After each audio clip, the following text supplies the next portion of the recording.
سلامونه نیکې هیلې احترامات.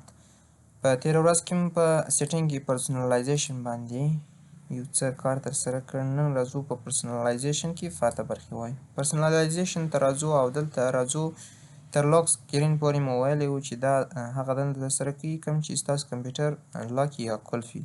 ټچ کیبورډ کې ټچ کیبورډ دا دنده ترسره کوي چې خپله د کیبورډ کله چې تاسو راخلاصوئ یعنې سکرین په مخ چې کوم کیبورډ وي د هغه سیټینګ تاسو ته کوي. مثلا زه راځم لومړی یو دغه کیبورډ راخلاصوم. دلته به تاسو په لاندې راسئ ویو یور چینج کیبورډ ستاسو یارې آفن کړئ. کله مو چې آفن کړئ نو دلته تاسو ته لومړی اوس ډیفالټ موډ دی. ډیفالټ موډ یې زه نه غواړم، زه ورته هم دا موډ دی په دې موډ یې درته راوړي، یا ورته هم دا موډ دی په دې موډ یې درته راوړي. هر موډ چې تاسو غواړئ دغه سکرین کیبورډ تاسو یې انتخابولی شئ. زه ورته هم ډیفالټ دی نو ډیفالټ شکل. سایز یې ورته انتخابولی شئ، څومره سایز کیبورډ غټ یي کوچنی یي، په دې ډول غټ یي یا هم په دې ډول کوچنی یي. هر څونه یې تاسو کوچنی کولی شئ یا غټولی شئ. صحیح شو؟ په دې ډول په دې ډول زه راځم ورته دا څو کومه 100.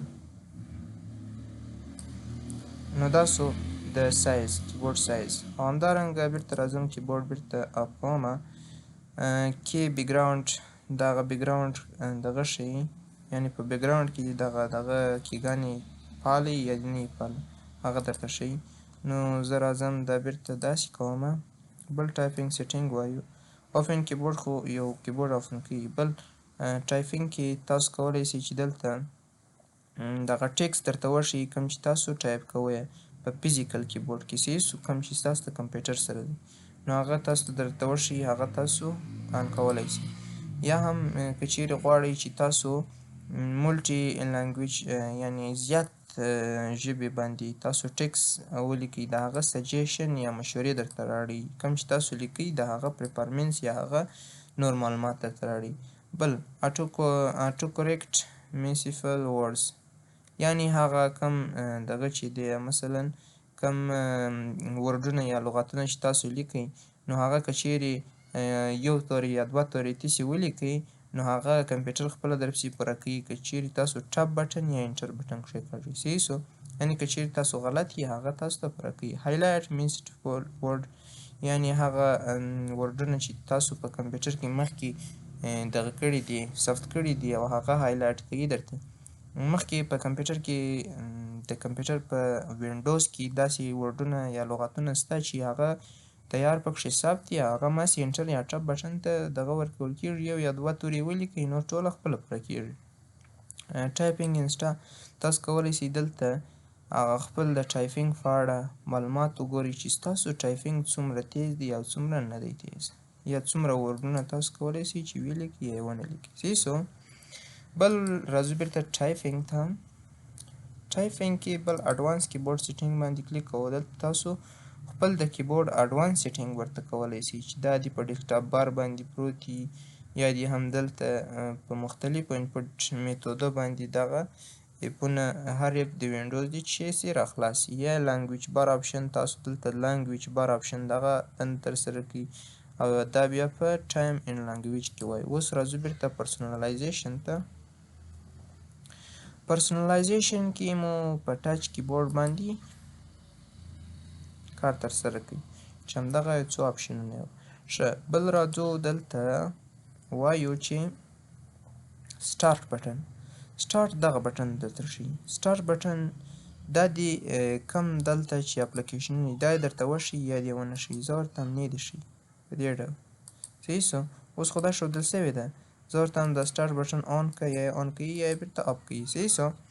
بل شو ماست یوزډ اف، دلته تاسو ته هغه زیات استعمال سوي اپونه درته نه ښیي. زه ورته هم هغه هم راته وښایه. صحیح شو؟ اوس که چیرې دلته تاسو راسئ دلته زیات اپونه یا اپلیکیشنونه درته ښیي. بل شو آیټم انسټارټ جمپ فایل ایکسپلور. فایل ایکسپلور کې هغه کم دغه چې مخکې صفحې تاسو راخلاص کړي هغه درته وښیي یا یې ونه ښیي. زه ورته هم وښیي. فولډر، دلته تاسو کولی شئ مختلف فولډرونه یا فایلونه تاسو انتخاب کړئ د سټارټ بټن لپاره یا د پاور بټن لپاره دلته چې راسي یا رانسي. دلته تاسو انتخابولی شئ، هر یو انتخابوي هغه انتخاب. بیرته راځو پرسنلایزیشن ته. راځو ټاسک بار ته. دا د ټاسک بار سیټینګ دی. دغه لاندنۍ برخې یا پټې ته ټاسک بار وایي چې د دې سیټینګ دلته کېږي. ټاسک بار کې دې چې وجود ولري، سرچ بار دې په دې ډول وجود ونه لري، په دې ډول دی، په دې ډول دی نه په هاید وي، په دې ډول دی نه په دې ډول دی، یا هم بیرته پخواني حالت. صحیح سو. دلته راځو په ټاسک بار باندې دا وجود ونه لري، زه راځم دا بیرته آف کوم. چیرې بیرته وجود ولري په دې ډول، یا دا ویجټ دی تاسو ته دا نه وي، دا دې بیرته وجود ولري په دې ډول. دا کوم چې تاسو وینئ کله چې تاسو کرسر واوړئ هغه خلاصېږي. بل چارت دی، دغه چارت دی دلته وجود ونه لري. دلته زه راځم دا بندوم، بیرته خلاصوم. صحیح سو. دلته تاسو دا سیټینګ کولی شئ. بل تاسو د ټاسک بار کارنر آیکنونه، دغه کوچني آیکنونه تاسو چې شي کولی شئ دلته آن کولی شئ یا اف کولی شئ په دې ډول، په دې ډول مثلا دا یې درته وښیي یا دې ونه ښیي په دې ډول. دا ټول درته ښیي. ښه. ټاسک بار کارنر اورفلو دا دنده ترسره کوي چې دغه ته اورفلو وایي. صحیح سو. کوم اپلیکیشنونه یې درته وښیي یا دې ونه ښیي په دې ډول، دا دې نه ښیي دا دې وښیي. هر څه چې تاسو غواړئ هغه درته ښودل کېږي. ټاسک بار بیهیویرز هغه کومې کړنې چې په ټاسک بار باندې ترسره کېږي هغه څه ډول ترسره شي. کله چې اتوماتیک هاید شي، یعنې دا ستاسو ټاسک بار دی هاید شي، کله چې تاسو کرسر واوړئ هغه دې بیرته چیش شي آن شي. زه بیرته دا آن کوم. شو بډیچ دا انتخابولی شي. هر څه دلته ستاسو د ټاسک بار په سیټینګ کې تاسو کولی شئ. مثلا دا په دې ډول یا په دې ډول، دا ټول انتخابونه تاسو خپله هم کولی شئ. نو دا و د ټاسک بار دنده. بل راځو فونټ وایي. فونټ کې تاسو کولی شئ د کمپیوټر هغه فونټونه تاسو ورته انتخاب په څه ډول فونټونه. دلته تاسو کولی شئ ګیټ مور فونټس ان مایکروسافټ سټور، د مایکروسافټ سټور یا د دغه سټور څخه تاسو نور فونټونه هم چې کولی شئ انسټالولی شئ. او دلته دغه فونټونه وجود لري ستاسو په کمپیوټر کې چې تاسو کمپیوټر یې سپورټ کوي. صحیح سو. مختلف زیات دغه دي فونټونه دي. بیرته راځو پرسنلایزیشن ته. ډیوایس یوزیج وایو چې دغه ستاسو کمپیوټر څومره استعمال لیږي یا سره کم استعمالیږي. صحیح دی. ګیمینګ لپاره استعمالیږي، آف یې کړئ آن کړئ. صحیح سو. فیملی یا سکول یا هر څه چې د هر شي دپاره یې تاسو استعمالوئ د هغه ماسې ورته آن کړئ چې دا دومره په درد هم نه خوړل کېږي خو بیا هم ښه دی. صحیح سو. نو دا و د پرسنلایزیشن دندې. تر بیا ښې چارې د الله